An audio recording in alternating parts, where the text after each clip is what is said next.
ریاض بسرا، اکرم لاہوری اور ملک اسحاق۔ ملک اسحاق جنوبی پنجاب کے کنگ تھے۔ ملک اسحاق سے آپ کی ملاقات بھی ہوئی ہے؟ ملک اسحاق سے میری ایک نہیں دو ملاقاتیں تھیں۔ پہلا جو مقدمہ ہوتا ہے قتل کا وہ تھانہ رکن پور میں ہوتا ہے اور کو مارنے پہ ہوا تھا۔ میں وہاں پہ ایس ایچ او رہا تو ان کا جو ریکارڈ تھا جب یہ اشتہاری تھے اس میں پی او تھے تو میں نے ان کا نام دیکھا تھا۔ 102 قتل جو ہیں ان کے کھاتے پر۔ مجھے یاد ہے صادق آباد میں ان کی ایک ریلی تھی، اس میں انہوں نے کفن پہنے ہوئے تھے اور موٹر سائیکلوں پہ یہ گھومتے تھے اور ہم انہیں کچھ نہیں کہہ سکتے تھے۔ ریاض بسرا نے میاں نواز شریف اور شہباز شریف ان کو بھی تھریٹ کرنا شروع کیا، تو پھر اس کے بعد انہیں خیال آیا کہ نہیں اب اس کو ختم کرنا چاہیے، پھر پولیس کو فری ہینڈ دیا گیا۔ اس ٹائم پہ آپ کے سینئرز کا آرڈر کیا ہوتا تھا؟ گرفتار کرنا ہے، جیل بھیجنا ہے یا پار کر دینا ہے؟ ان کو مارنے کا تصور تو خود مرنے والی بات ہے نا۔ کبھی کسی نے حملہ کیا؟ حملہ مجھ پہ ہوا تھا، وہ میں تو بچا تھا، 2 دفعہ بچا۔ ایک دفعہ نوشہرہ میں مجھے بلا کے امبوش کرنے کی کوشش کی گئی۔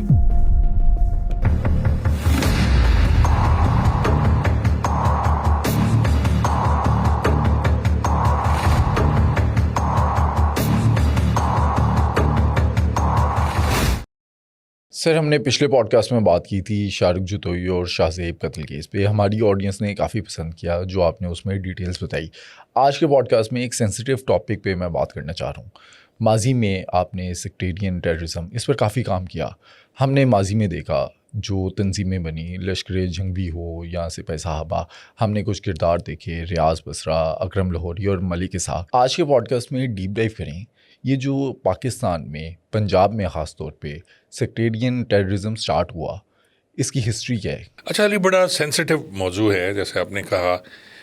اس پہ جب بھی آپ بات کرتے ہیں تو کچھ لوگ اس سے خوش ہوتے ہیں، کچھ کے جو ہیں وہ جذبات مجروح ہوتے ہیں۔ کوشش میری یہی ہوتی ہے کہ جی اس پہ بات کم کریں، لیکن اس پہ بات کرنی چاہیے، کیونکہ آنکھیں بند کرنے سے جو ہے وہ مسائل حل نہیں ہوتے، اس پہ ڈسکس کرنے سے مسائل حل ہوتے ہیں۔ ہماری بدقسمتی یہ ہے کہ ہم جب بھی کچھ ایسی بات کرتے ہیں دلائل سے ہم نہیں کرتے، ہم بری زبان کے ساتھ، یا ہم کریں گے اس کو بے عزت کر کے گالی دے کے۔ یہ موضوع جو ہے نا اس لیے اہم ہے کہ آپ کو یاد تو آپ تو بہت چھوٹے ہوں گے، 80s میں یہ شروع ہوا سارا کچھ، اور 80s کے بعد جب جنرل ضیاء الحق کی حکومت تھی تو ایران سے کچھ ایسے میٹیریل آنا شروع ہوئے تھے جو کہ شیعزم کے بارے میں تھے، اور وہ پاکستان میں زیادہ ہو گیا۔ آپ کو یہ بھی یاد شاید نہیں ہوگا لیکن پڑھا آپ نے ضرور ہوگا کہ کلاشنکوف کلچر اور ہیروئن کلچر جو ہے یہ بھی جنرل ضیاء صاحب کے دور میں عام ہوا۔ ہم نے 80s میں ہی دیکھی، میں نے پہلی جو ہیروئن پکڑی تھی وہ 88 میں میرے خیال میں نے پکڑی تھی، 10 گرام یا پتہ نہیں 8 گرام، اور جس پہ میرے وہ ڈی پی او ناراض ہو گئے تھے اس وقت کے ایس ایس پی کہ آپ نے، کیونکہ 10 گرام جو سیشن ٹرائل تھا اس سے کم جو ہے وہ سیشن ٹرائل کو، انہوں نے کہا جی جان بوجھ کے ایسا کیا ہے، حالانکہ میں نے پکڑی اتنی تھی۔ تو اس لیے مجھے یاد ہے کہ یہ 80s میں ہی یہ سارا شروع ہوا، یہ جو کلاشنکوف اور سارا۔ مجھے یہ بھی یاد ہے کہ جب یہ لشکر جھنگوی بنی سپاہی صحابہ کے بعد تو بہت ایکٹیو تھی۔ صادق آباد میں یہ جنوبی پنجاب ان کا ہمیشہ سے گڑ رہا ہے۔ صادق آباد، رحیم یار خان، ظاہر پیر اس کا علاقہ، پھر آپ دیکھیں جلال پور پیر والا، شجاع آباد، ملتان، ہارون آباد، بھاون نگر کا جو ایریا ہے، یہ یہاں جتنے بھی بڑے بڑے نام ہوئے وہ ہمیشہ یہاں سے ہوئے جی۔ ریاض بسرا میرے خیال سرگودا کے تھے اور وہاں سے وہ ایکٹیو ہوئے، لیکن ان میں زیادہ نام جو 2 لوگوں کا زیادہ تھا، ریاض بسرا کا اور اس کے ساتھ ساتھ پھر ملک اسحاق کا۔ اچھا، ملک اسحاق سے مجھے جہاں تک پتہ ہے آپ کی ملاقات بھی ہوئی ہے؟ ملک اسحاق سے میری ایک نہیں 2 ملاقاتیں تھیں، کیونکہ میں وہاں کے کوٹ سمابا ایک تھانہ ہے رحیم یار خان کا، وہاں میں ایس ایچ او رہا ہوں، اور وہاں کی ایک قصبہ ہے ترنڈا سوائے خان، تو ترنڈا سوائے خان کے یہ رہنے والے ہیں، وہاں یہ ملک کہلاتے ہیں، جن کو تیلی بھی کہا جاتا ہے، ان کو تیلی بھی کہا جاتا تھا وہاں جی۔ اب میری وہاں 2 گنمین میرے اور ایک میرا ڈرائیور نذیر نیازی جو میرا گنمین تھا، سہالہ میں بہت عرصہ میرے ساتھ رہا پولیس میں، اور اس کے بعد لطیف نیازی جو میرا کم از کم 20 سال ڈرائیور رہا، یہ دونوں وہاں کے رہنے والے ہیں۔ میری ملاقات ان کے ساتھ جو کرائی وہ نذیر نیازی نے کرائی تھی، اور جب بھی کوئی مشکل وقت ہوتا تھا، کوئی ایسی بات ہوتی تھی، میں ان سے بات بھی کر لیتا تھا اور یہ مجھ سے بھی بات کرتے تھے. ہمارے بہت اچھے تعلقات رہے ہیں.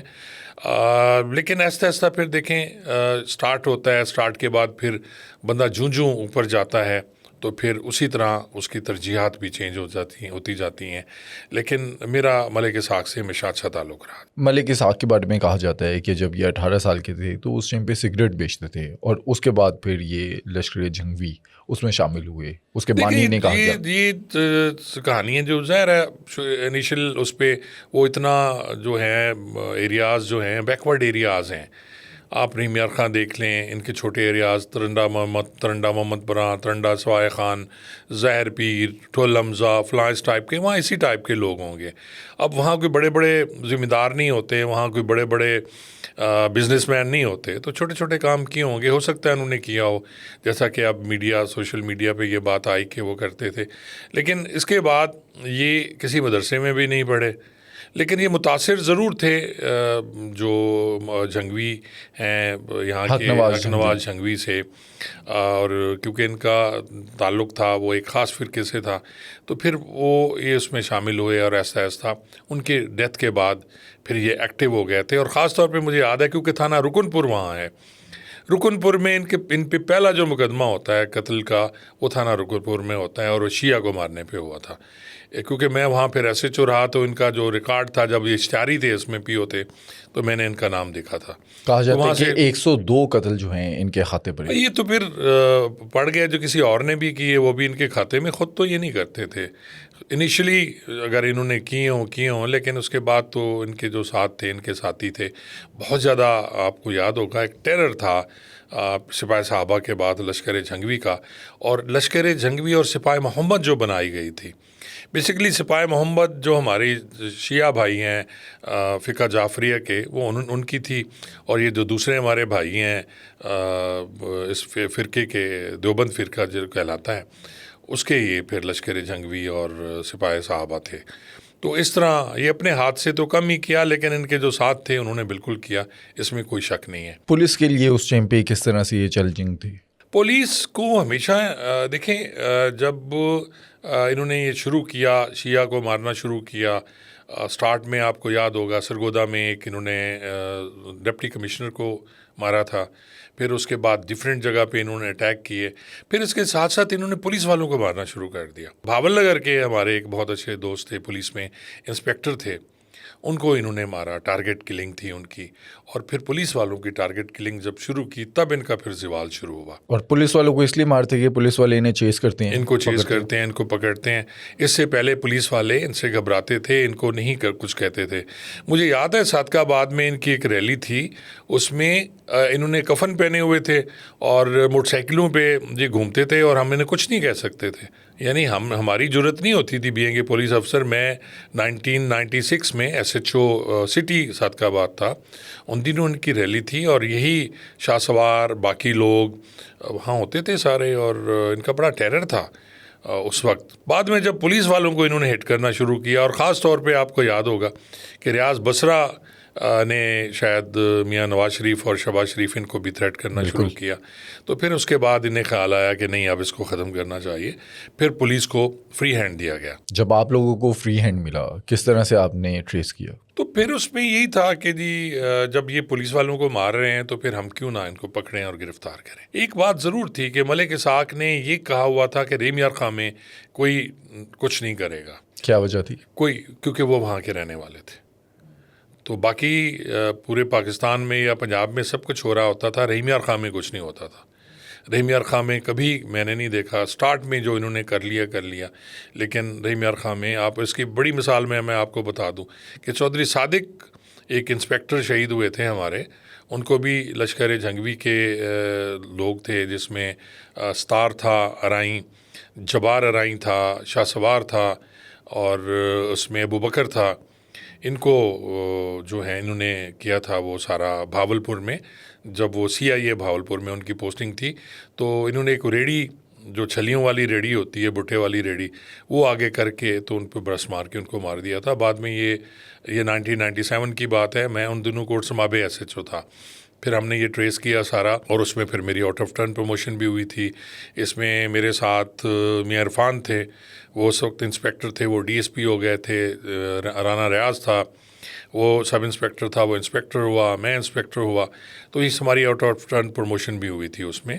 اور وہ پھر ٹریس کیا، اس میں پھر ہم نے گرفتار کیا تھا. شاہ سوار جو ہے یہ برے والا سائڈ سے پکڑا گیا تھا، ابو بکر بھی پکڑا گیا تھا، ستار بھی پکڑا گیا. جبار سندھی جو ہے یہ ارمڑ میانہ سے میں پکڑ کے لایا تھا. انٹیروگیٹ کیا انہیں؟ جی میں نے انٹیروگیٹ کیا تھا ان سب کو. ان کو تو نہیں کیا، جبار کو میں نے انٹیروگیٹ کیا تھا، کیونکہ پکڑ کے اس کو ہم لائے تھے پشاور سے آگے کوئی 40 کلومیٹر ارمڑ میانہ ایک جگہ ہے. تو ان دنوں تو بڑی مجھے یاد ہے برکی صاحب آئی جی تھے ہوتے تھے، اور برکی صاحب دن میں 2 دفعہ کال کرتے تھے. اسی طرح پھر چودھری اپنا اشرف صاحب تھے مرحوم، جو بعد میں مرڈر ہو گئے ڈی اے جی، وہ میں کال کرتے تھے. ملک اشرف وہ کال کیا کرتے تھے. اور اعظم جوئیہ صاحب ہمارے ایس ایس پی تھے اس وقت. تو بڑا تھرل تھا اس میں.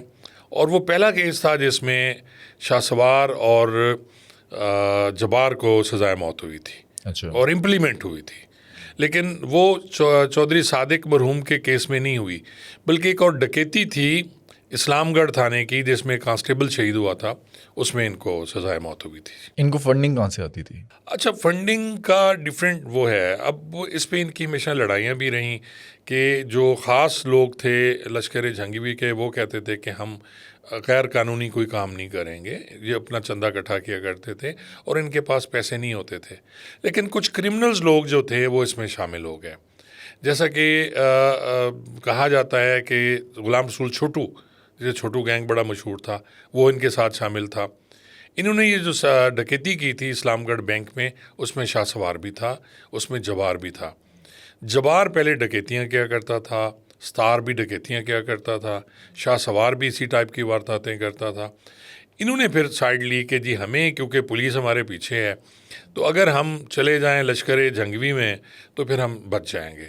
اور یہی ہوتا تھا کہ پھر یہ لوگ اس ٹائپ کی وارداتیں کر لیا کرتے تھے، اور بہانہ یہ ہوتا تھا کہ ہم فنڈنگ اور کہاں سے کریں. لیکن جو خاص لوگ تھے، ملک اسحاق کی میں بات کرتا ہوں، وہ شاید کسی اور سے لے لیتے ہوں یا لوگ دے دیتے ہوں، لیکن وہ وارداتیں نہیں کیا کرتے تھے. آپ جب ان ملیٹنٹس کو پکڑتے تھے تو اس ٹائم پہ انٹیروگیشن میں کیا کیا چیزیں آپ کو ملتی تھی؟ اچھا علی، کمال کی بات یہ ہے کہ جب یہ پکڑے جاتے تھے ان دنوں خوف و ہراس بڑا تھا. ان کے سامنے کوئی بھی نہیں آتا تھا. کہتے ہیں کہ برکی صاحب بھی چہرے پہ نقاب ڈال کے گئے. یہ سب سے پہلا بندہ پکڑا غلام رسول شاہ پکڑا گیا تھا، اور طاہر مقصود چھینا ہمارے میرے بیچ میٹ ہی ہیں، ایس پی ریٹائر ہوئے ہیں، انہوں نے پکڑا تھا. وہ بھی حادثاتی کیس تھا، اتفاقاً پکڑا گیا. یعنی یہ گاڑی پکڑی گئی جس میں 2 بندے تھے، اور انٹیروگیشن کرتے ہوئے ان دنوں ان کی تصویریں سامنے لگی ہوتی تھی. ہمارے بھی جو ایس ایچ او یا ڈی ایس پی کا ہوتا تھا ٹیبل، اس پہ تصویریں ہوتی تھیں. تو انہوں نے وہ اٹھائی، پینسل اٹھائی، اور یوں ہی ایک بندے کی، غلام رسول شاہ کی تصویر تھی، اس کی داڑھی بنانا شروع کر دی. تو جب داڑھی بنی تو جو سامنے بندہ بیٹھا ہوا ہے اس کی شکل اس سے ملتی تھی. تو انہوں نے کہا تم غلام رسول شاہ ہو؟ اس نے کہا جی میں بالکل ٹھیک ہوں. وہ فوری مان گیا. اور ان میں ایک خوبی تھی کہ یہ ان پہ نہ یہ تشدد ان پہ کیا جاتا تھا، نہ یہ برداشت کرتے تھے، نہ یہ گالی برداشت کرتے تھے. جب بھی ہم نے پکڑا انٹیروگیشن کی، جو پوچھا وہ بتا دیتے تھے، جو نہیں پوچھا وہ نہیں بتانا. آپ ان سے پوچھیں بندے کو آپ نے مارا ہے تو وہ کہتے تھے ہاں جی مارا ہے. فلاں پلاننگ ہے، ہاں جی ہے. لیکن اگر آپ نے نہیں پوچھا ان سے کچھ تو پھر انہوں نے وہ چیز نہیں بتانی، وہ چھپا لیتے تھے. جب آپ لوگ ان کے پیچھے ہوتے تھے، چیز کرتے تھے، ایون کہ گرفتاریاں کرتے تھے، تو تھریٹ وغیرہ آپ لوگوں کو ہوتا تھا؟ تھریٹس تو ہمیشہ آتی رہی ہیں، مجھے بھی آتی رہیں، باقی دوستوں کو بھی آتی رہیں. پر یہ ہے کہ یہ لوگ دیکھا کرتے تھے اس میں، ہم نے بڑا کلیئر ان کو جواب دیا تھا کہ دیکھیں ہم نے آپ کو کبھی کچھ نہیں کہا. آپ نے پولیس والوں کو مارنا شروع کر دیا، اور آپ نے جب پولیس والوں کو مارا ہے تو ہم نے تو آپ کو پکڑنا ہے، یا آپ کسی کو بھی ماریں گے ہم نے آپ کو پکڑنا ہے. آپ اپنی جو کچھ کرنا چاہتے ہیں کریں، لیکن جب آپ مرڈر کرنا شروع کریں گے شیعہ فرقے میں سے یا پولیس والوں میں سے تو ہم نے تو پکڑنا ہے، ہماری ڈیوٹی ہے. تو اس چیز کو یہ سمجھتے تھے میرے خیال میں. اور انہیں یہ کہا جاتا تھا ملک اسحاق کی طرف سے کہ ہتھولا رکھیں جی، جہاں تک میرے علم میں ہے. جی آپ کی ملک اسحاق سے کیا بات چیت ہوئی، یاد ہے آج کے دن پہ؟ نہیں، سچ کوئی نہیں. وہ کام ان کے جب بھی ہوتے تھے وہ مجھے فون کر دیا کرتے تھے. لیکن ایک دفعہ ان سے میری جو تفصیلاً بات ہوئی وہ بھی ایک بڑا مزے کا انسیڈنٹ ہے. ملک اسحاق جب رہا ہو کے آتے ہیں اور رحیم یار خان کا ایک تھانہ ہے جی رکن پور میں شیعہ برادری بہت زیادہ ہے، بہت زیادہ برادری ہے، جس میں دشتی ہے اور قومیں ہیں، اور وہاں کے جلوس محرم کے بڑے زبردست ہوتے ہیں، یعنی اس پہ ڈیوٹیز بہت سخت ہوتی ہیں۔ تو انہوں نے یہ کیا، انہوں نے اپنے جو ساتھی تھے انہوں نے کہا جی ہم نے وہاں جلسہ کرنا ہی کرنا ہے۔ تو جلسہ اناؤنس ہو جاتا ہے، مجھے یاد ہے میں میرے خیال ڈی ایس پی یزمان تھا، رو سردار جو آئی جی رہے ہیں وہ اس وقت ہمارے آر پی او تھے، اور سہیل ظفر چٹھا صاحب جی ہم دونوں ڈی پی او ہوا کرتے تھے رحیم یار خان کے۔ تو مجھے کال آتی ہے، میرے سہیل حبیب تاجک تھے میرے اس وقت کے ڈی پی او، تو انہوں نے کہا جی ڈی جی صاحب آپ سے بات کریں گے۔ شام کا وقت تھا، مجھے ڈی جی صاحب کی کال آتی ہے اور کہتے ہیں عزیز آپ ملک اسحاق کو جانتے ہیں؟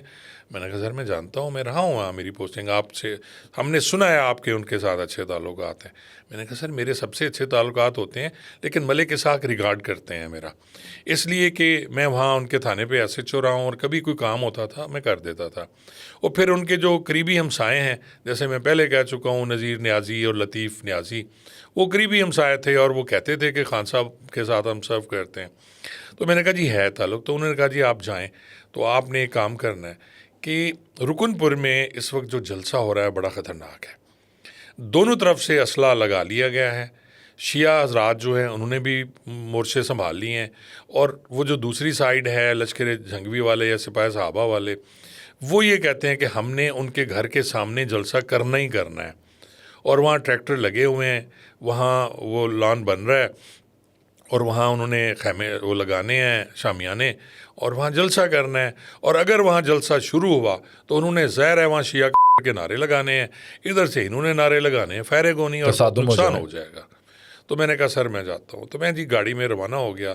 میرے پاس وہ پرانی سی گاڑی ہوتی تھی ایک، کیونکہ ڈی ایس پیز کے پاس اتنی اچھی گاڑیاں نہیں ہوتی، جیپ تھی۔ تو راستے میں 3 دفعہ مجھے کال آئی رو صاحب کی کہ عزیز پہنچے نہیں۔ میں نے کہا سر گاڑی میری تو 60 سے اوپر نہیں جاتی، میں کیسے پہنچوں؟ خیر میں پہنچ گیا وہاں، اور اس وقت پہلے میں رکن پور گیا، واقعی حالات بہت کشیدہ تھے۔ وہاں شیعہ حضرات میری رسپیکٹ کرتے ہیں، میں وہاں میری پوسٹنگ بھی رہی ہے۔ پہلے میں ان کے پاس گیا، میں نے انہیں کہا یار مہربانی کرو، میں نے قسم قسم کا اسلحہ دیکھا جو مورچوں میں لگایا ہوا تھا، انہوں نے کہا جی یہ کریں گے تو ہم ماریں گے۔ ادھر بھی آپ کو پتہ ہے ان کے پاس بھی بے تحاشا اسلحہ ہوتا تھا۔ تو پھر میں نے ملک اسحاق سے بات کی، پہلے میں نے نذیر نیازی کو کہا کہ آپ ان سے بات کریں، میں ان سے بات کرنا چاہتا ہوں۔ ان دنوں کیونکہ وہ بہت ہائی پروفائل انسان بن چکے تھے اور ان کے تعلقات بہت زیادہ ہو چکے تھے، تو میں نے کہا ہو سکتا ہے مجھ سے بات نہ کریں۔ تو پھر میں نے نذیر نیازی کو کہا، میں نے کہا جی انہیں کہیں جی میں بات کرنا چاہتا ہوں۔ تو پھر میں نے کال کی تو انہوں نے میرا فون سنا، اور اس کے بعد میں نے کہا جی کہ اس طرح ہے، آپ یہاں پوسٹ پون کریں جلسہ۔ تو انہوں نے کہا جی یہ ممکن نہیں ہے ہمارے لیے پوسٹ پون کرنا۔ اور اسی دوران پھر میرے خیال چٹھا صاحب بھی کچھ بات کر رہے تھے، انہوں نے بھی بندے ڈالے ہوئے تھے۔ خیر انہوں نے پھر یہ کہا کہ جی جلسہ ضرور ہوگا، پر یہ جلسہ اب وہاں نہیں سردار گڑھ ہوگا۔ اب سردار گڑھ وہاں سے میرے خیال ہوگا 10 کلومیٹر رکن پور سے، جہاں یہ جلسہ کرنا چاہ رہے ہیں۔ تو یہ ایگری کیا گیا، ٹھیک ہے جی آپ سردار گڑھ میں جلسہ کر لیں۔ میری بھی ڈیوٹی وہیں میں رہ گیا۔ تو پھر ملک اسحاق آئے، انہوں نے آ کے تقریر کی سردار گڑھ میں، اور جلسہ ان کا بھی ہو گیا، اور اس طرح وہ معاملہ سیٹل ہو گیا۔ بندہ وہ ٹھیک تھا، مانتا تھا جب اس کی ذہن میں بات آ جائے، لیکن اگر اس کی ذہن میں بات نہیں آئی تو پھر وہ کسی کی نہیں مانتا۔ اچھا آپ مجھے آف دا کیمرہ بتا رہے تھے کہ آپ کو ایک ڈائری بھی ملتی ہے، اس ڈائری میں کیا کچھ ملا؟ اچھا وہ اس طرح تھا کہ ملک اسحاق گرفتار کیسے ہوتے ہیں۔ ملک اسحاق ظاہر ہے نیا موبائل فون آیا ہوا تھا، آپ کو یاد ہوگا، اور فیصل آباد میں ان کے لیے یہ فون کرتے تھے آئی جی کو اس موبائل سے، یہ فون کرتے تھے ڈی اے جیز کو، یہ فون کرتے تھے افسران کو، دھمکیاں دینے کے لیے؟ دھمکیاں دینے کے لیے ملک اسحاق فون کیا کرتے تھے۔ اچھا اب ظاہر ہے دھمکیاں آ رہی ہیں، فون نمبر ٹریس بھی ہو گیا۔ ان دنوں لوکیشنز کا اتنا وہ نہیں تھا، کوئی یہ ٹیکنالوجی نہیں آئی تھی، لوکیشن کی نہیں آئی تھی، آئی ایم ای نمبر کی نہیں آئی تھی، ایگزیکٹ آپ لوکیشن پہ پہنچیں پکڑ لیں، یہ بھی نہیں ہوتا تھا۔ ایریے کا تو پتہ چلتا تھا فلاں ٹاور سے بات ہو رہی ہے، یہ نہیں پتہ چلتا تھا ایگزیکٹ لوکیشن کدھر ہے۔ اب اس کو پھر یوز کیا ایک ہمارے وہ اس وقت ڈی ایس پی تھے, بعد میں ایس ایس پی ہو گئے, ان کی آؤٹ آف ٹرن پروموشن ہوئی. ایک اور ہمارے وہاں جو انسپیکٹر تھے وہ بھی اس میں ڈی ایس پی ہوئے, وہ پھر ڈی پی او بھی رہے. تو انہوں نے اس کا بل جو تھا, آپ کو یاد ہوگا کہ یہ بل جا کے پے کرنا پڑتا تھا. جو موبائل فون کا بل تھا یہ کسی جو ان کی فرنچائز ہے اس پہ پے ہوتا تھا. تو انہوں نے کیا کیا, اس کا بل بڑھنے دیا. جب بل زیادہ ہو گیا تو انہوں نے فون بند کر دیا. اب کہتے ہی ہیں کہ ملک اسحاق صاحب خود چلے گئے وہاں جا کے بل جمع کرانے کے لیے. انہیں آئیڈیا نہیں تھا کہ یہاں بل جمع کرانے والا پکڑا بھی جا سکتا ہے. اب ٹریپ لگا ہوا تھا, پہلے جال بچھا ہوا تھا. تو جب اس نمبر کا وہ بل جا کے انہوں نے جمع کرایا, اور وہ ظاہر ہے وہاں جو بندے لوگ بیٹھے ہیں انہوں نے کہا ہوگا کہ آ گیا, بتایا ہوگا کہیں سائڈ پہ اشارہ کیا ہوگا, تو یہ وہاں سے نکلے تو انہیں گرفتار کر لیا گیا. یہ کہانی جو ہے, اور پھر ملک اسحاق صاحب اس طرح گرفتار ہو گئے. اچھا, یہ چھپ کر رہتے تھے, بھیس بدل کے, حلیہ بدل کر رہتے تھے, مخبری کا نیٹ ورک نہیں تھا پولیس کا کہ پکڑ سکے؟ دیکھیں, اب پوزیشن یہ ہے کہ نیٹ ورک تو ہوتا ہے لیکن بہت سے لوگ اس سے اوائڈ کرتے ہیں. ہماری پولیس میں بھی ہر بندہ سر پھرا نہیں ہوتا. لوگ کچھ یہی ہوتے ہیں کہ ٹھیک ہے وقت گزاریں, جب تک ان کی اپنی جان پہ نہ بنا ہے, یا آپ کو جیسے کہ آپ کو اب آپ دیکھیں نا, ایک وہ لڑکی کو چھیڑا تو چیف منسٹر نے کہا جی 8 گھنٹے میں گرفتاریاں, اور 8 گھنٹے میں وہ پڑا ہوا تھا. اگر تو اتنا پریشر بلڈ ہو جائے کہ جی کرنا ہی کرنا ہے تو پھر تو کیا جاتا ہے, نہیں تو پھر وہی ہوتا ہے کہ یار ہم کیوں کریں, ہم کیوں دشمنی مول لیں. تو پھر اس طرح یہ بڑی سٹوریز ہیں ان کی, کہ یہ پہنچ جاتے تھے جہاں انہوں نے پہنچنا ہوتا تھا. جو حق نواز جھنگوی تھے ان کے بارے میں بھی یہی تھا کہ وہ بھی پہنچ جاتے تھے کبھی برقع پہن کے. کبھی ایک دفعہ تو یہ بھی میں نے سنا تھا کہ دیگ میں, وہ چاولوں کی جو دیگ ہے, خالی دیگ میں بیٹھ کے وہ جلسہ کرنے پہنچ گئے, پولیس نے ناکے بھی لگائے ہوئے تھے. تو اس طرح بھی یہ کرتے تھے اور اپنا کام کرتے تھے. ان کا ٹارگیٹ تھا, وہ یہی سمجھتے ہیں کہ اسی میں دین کی خدمت ہے, اسی میں اسلام کی خدمت ہے, تو یہ لوگ کر رہے تھے. سوچنا تو میں یہ ہے کہ کیا اس میں اسلام کی خدمت ہے یا نہیں ہے. اس ٹائم پہ آپ کے سینئرز کا آرڈر کیا ہوتا تھا؟ گرفتار کرنا ہے, جیل بھیجنا ہے, یا پار کر دینا ہے؟ نہیں, پار کا تو تصور ہی نہیں ہے. پار کا تو اس وقت تصور نہیں تھا. حالانکہ یہ 90s میں تھا, 97 میں کام شروع ہو گیا تھا. ہمارے جو چیف منسٹر صاحب تھے اس وقت, انہوں نے یہ ایکسٹرا جوڈیشل کلنگ جو ہیں یہ شروع ہو گئی تھیں. لیکن ان کو مارنے کا تصور تو خود مرنے والی بات ہے نا. آپ دیکھ لیں کہ ملک اسحاق کا جو ہوئی ہے, کلنگ ہوئی, اس کے بعد ایک منسٹر ہیں ان کو اڑا دیا گیا تھا. وہ میں دیکھ رہا تھا سوشل میڈیا پہ. کہا تو یہ جاتا ہے کیونکہ پھر اس کی قبول کیا انہوں نے, اس نے لشکر جھنگوی کے ہم نے کیا ہے, اون کیا. تو ان کا نیٹ ورک بڑا اسٹرانگ تھا, اپنے کام میں بڑے ماہر تھے. 1-1.5 مہینہ یہ ریکی کرتے تھے, پھر جا کے یہ سب کچھ کرتے تھے. لالچ ان میں بالکل نہیں تھا, پیسے لے کے یہ نہیں کرتے تھے. ان کو یہی کہا جاتا تھا یہ دین کی خدمت ہے. اور ان میں ان کے بےتحاشا جو سپاہی تھے, مجاہد تھے ان کے, وہ کرتے تھے سب. ریاض بصرہ کے بارے میں یہ بتایا جاتا ہے کہ اگر کوئی ٹارگٹ ہے تو خود موقع پر جاتے تھے, بھیس بدلتے تھے, اکثر ریڑھی لگا لیتے تھے اور اپنے ہاتھ سے کارروائی کرتے تھے. اچھا, ریاض بصرہ کے بارے میں میری کوئی اتنی انفارمیشن نہیں ہے, لیکن مجھے اتنا پتہ ضرور ہے کہ وہ گرفتار بھی ہوئے. ان کے بارے میں جو آپ باتیں کر رہے ہیں وہ ہوں گی, لیکن میرے پاس کیونکہ ان کے بارے میں کوئی اتنی ایگزیکٹ انفارمیشن نہیں ہے, سوائے اس انفارمیشن کے کہ ایک دفعہ وہ انہوں نے تصویر بنوائی جا کے میاں صاحبان کے پیچھے کہ میں کھڑا ہوا ہوں کھلی کچہری میں, کھلی کچہری میں یہاں ویل چیئر پر میں اور بھی بہت کچھ کر سکتا ہوں. تو اتنا ہے, لیکن یہ سارے ذہن تھے جو چلاتے تھے, چاہے ملک اسحاق ہوں, کیونکہ ملک اسحاق جنوبی پنجاب کے کنگ تھے. جنوبی پنجاب میں جتنے بھی آپ دیکھیں, خانہ فرنگ ایران پہ جو حملہ ہوا تھا, وہ جو ڈائری کی آپ بات کر رہے ہیں, خانہ فرنگ ایران پہ جب اٹیک ہوا اس میں میرے 2 بیچ میٹس وہاں تعینات تھے, جو پولیس میں ایس ایچ او تھے. 5 پیاروں کا ایک گروپ ہوتا تھا بڑا مشہور, تو یہ وہاں 4-5 وہ ایس ایچ او تھے. ٹریس ہو جاتا ہے اس کے بعد کہ کس نے کیا ہے. تو جس گھر میں یہ رہ رہے تھے وہاں پولیس پہلے پہنچ گئی, تو پولیس نے پھر ریڈ کیا, یہ تو نہیں ملے, یہ سارے بھاگ گئے. لیکن وہاں سے جو سامان ملا تھا اس میں ایک ڈائری ملی تھی جو ملک اسحاق کی تھی. اس ڈائری میں بہت سے نمبرز تھے جو آپ تک پہنچی. وہ پھر نمبرز تھرو سارے, کیونکہ یہ جتنے بھی کالز کرتے تھے رحیم یار خان کو کرتے تھے ملک اسحاق. تو پھر اس وقت ہمارے جو ایس ایس پی تھے مشتاق سکھیرا تھے, تو میں اس وقت CIA رحیم یار خان میں تھا, اور چودھری صادق بھی CIA میں ہوتے تھے, ہمارے انچارج تھے, جو بعد میں شہید ہو گئے. تو مجھے انہوں نے ٹاسک دیا کہ یہ جو نمبرز ہیں, کیونکہ آپ سمجھتے ہیں اس کام کو, تو آپ اس پہ کام کریں. تو وہ جو ڈائری میں جتنے نمبرز تھے جن پہ کالز آئیں یا انہوں نے کی, ان سب کو انٹیروگیٹ کرنا تھا, ٹاسک یہ تھا. تو میرے خیال میں وہ کم از کم 50-60 بندہ تھا. کچھ مدرسوں کے لوگ تھے, کچھ باقی لوگ تھے, کچھ 1-2 پولیس والے تھے, ان کے نمبرز تھے. پھر سب کو ہم نے انٹیروگیٹ کیا, اور وہ انٹیروگیٹ رپورٹ بنا کے, انٹیروگیشن رپورٹ میں نے سبمٹ کی تھی مشتاق سکھیرا صاحب. 2011 میں ملک اسحاق جو ہیں وہ جیل سے رہا ہو جاتے ہیں. 2015 میں ان کا اور ان کے کچھ ساتھی جو ہیں ان کا پولیس مقابلہ ہو جاتا ہے. تو رہائی کے بعد پولیس مقابلہ کس طرح سے ہو گیا؟ اچھا, یہ 2011 میں جب یہ باہر آتے ہیں, اس کے بعد ہر چیز سموتھ چل رہی تھی, بالکل ٹھیک تھا سب. لیکن کچھ ایسی معلومات تھیں جس کے بارے میں کہا جاتا ہے کہ ان کے بیٹے جو ہیں ان کے تعلقات بن گئے تھے کسی اور جگہ پہ. کچھ لوگ یہ کہتے ہیں, اور کچھ لوگ یہ بھی کہتے ہیں کہ یہ بہت زیادہ پرابلم کریٹ کرنا شروع کر دیا تھا. غلام رسول شاہ جو ہیں یہ بہت ذہین آدمی تھا. غلام رسول شاہ جو پہلا گرفتار ہونے والا بندہ فیصل آباد سے, جس کی بات میں پہلے بھی کر چکا ہوں, اور آپ یہ دیکھیں کہ وہ اتنا ذہین آدمی تھا, اس نے لا کیا تھا بیٹھ کے جیل میں, وہیں پڑھا, وہ قید میں پڑھا, اور پوری تنظیم کو وہ چلا رہا تھا.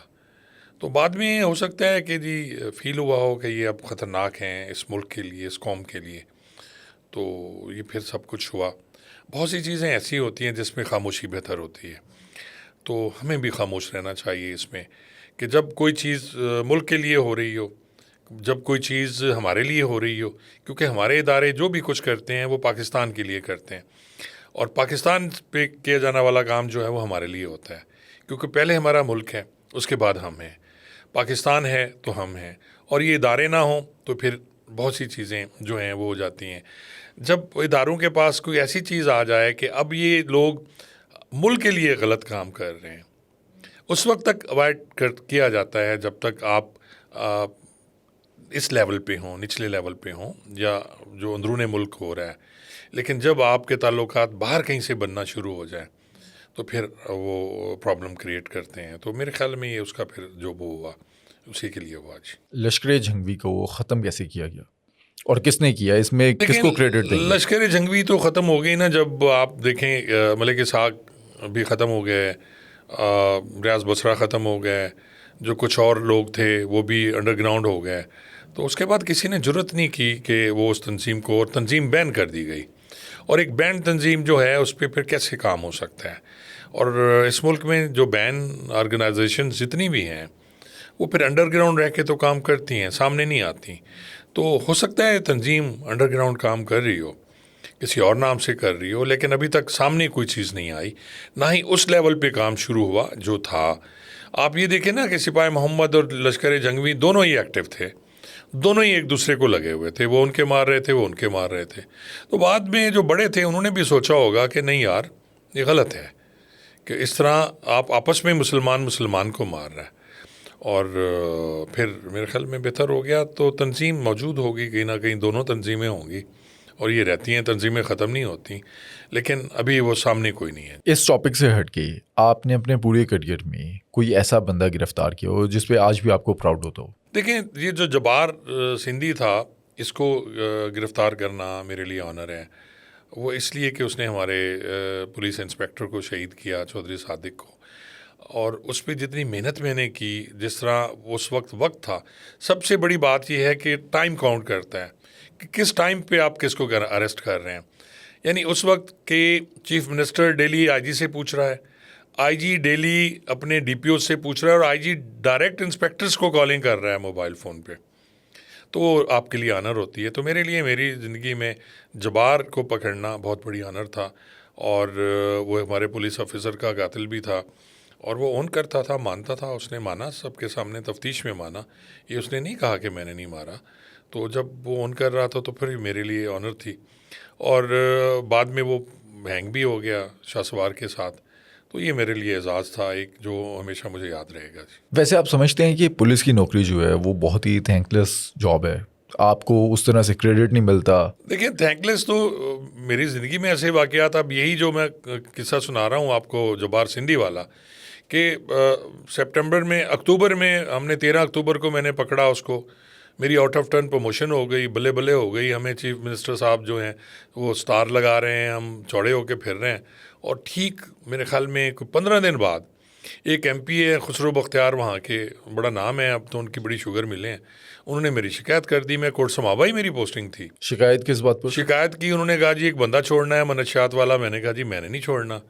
انہوں نے کہا جی اندر بال روندے پہ. میں کہ جی انہوں نے ہی بال روندے جیرے جنہ کو نشہ وچیندے نے. سریکی میں بات ہو رہی ہے ہماری, وہ سریکی بولتے ہیں. تو انہوں نے اس وقت بڑے قریب تھے شریف فیملی کے, تو بعد میں وہ پی ٹی آئی میں رہے, وہ پھر کاف لیگ میں رہے, تو ہیں تو اسی ٹائپ کے. تو انہوں نے پھر کمپلینٹ کی, میرا تبادلہ ہو گیا, مجھے اٹھایا. انہوں نے کہا جی یہ ہے ہی گندا آدمی, یہ تو کرپٹ ترین آدمی ہے.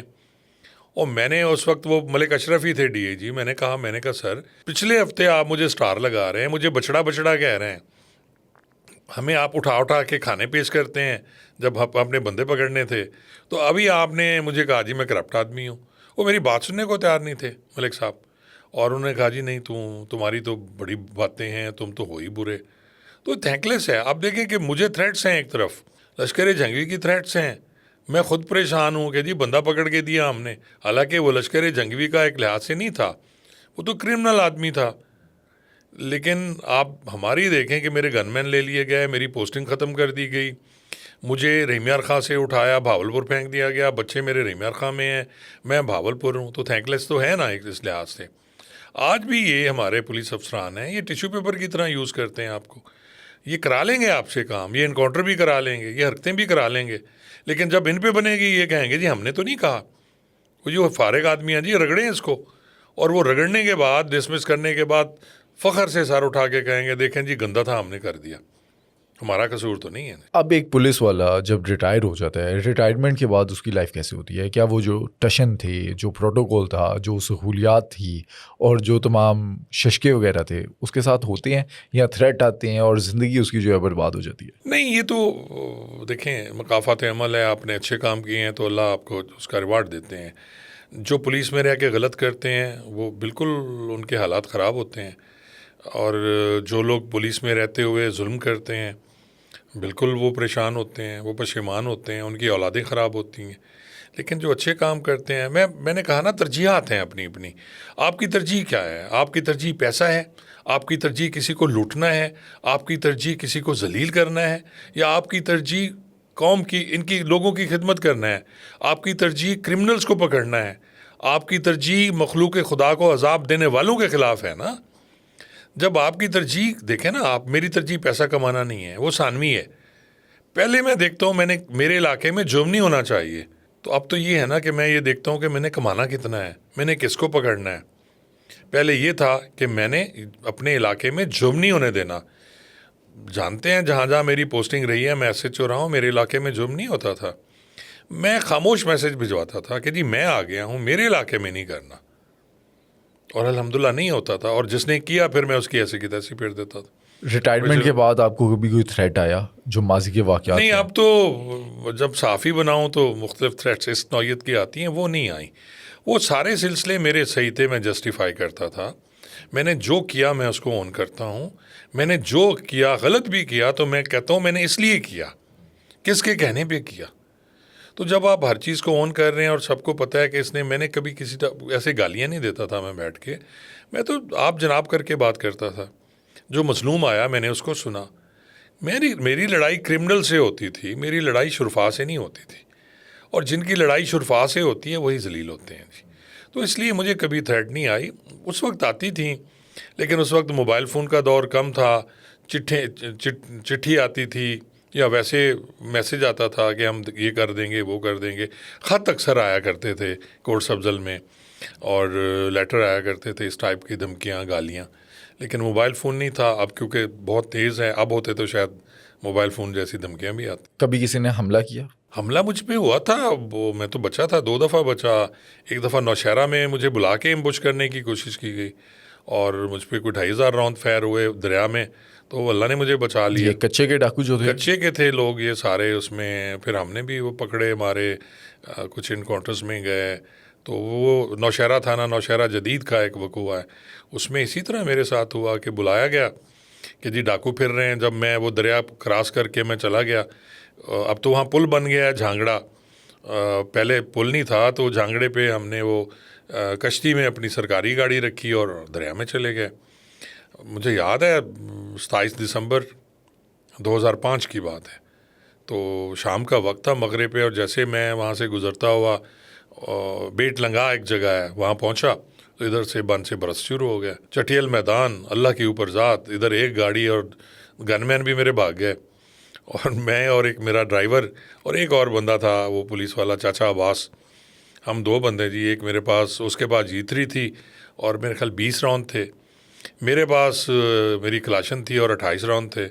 میرا وہ جو بنڈوریل ہے جس میں میگزینیں تھی وہ بھی میرے گن مین لے گئے تھے, بھاگ گئے. تو اسی لیے تو میں کہتا ہوں نا کہ جان کیسے بچائی 2500 دوسری طرف. وہ پھر سنگل فائر کرتے رہے ہم. وہ آتے تھے, گالیاں دیتے تھے, آگے آ کے مارنے کی کوشش کرتے تھے, تو سنگل فائر کرتے کرتے وہ ٹائم ہم نے گزار لیا. پھر رولنگ پولیس, بیسکلی جس نے کوئی ٹریننگ کی ہو نا اسے یہ ایسی چیزیں ٹریننگ میں آپ کو بہت کام دیتی ہیں. ایک جو لوگ جنگ لڑتے ہیں یا اس ٹائپ کی جن کی ٹریننگ ہے, اس میں ایک کرالنگ ہوتی ہے, ایک رولنگ ہوتی ہے. کرالنگ آپ کونیوں پہ کرتے ہیں بالکل, اور رولنگ یہ ہوتا ہے کہ آپ پھنس گئے ہیں تو آپ گن آپ نے اپنے سینے سے لگا لی, آپ رول کرنا شروع کر دیتے ہیں.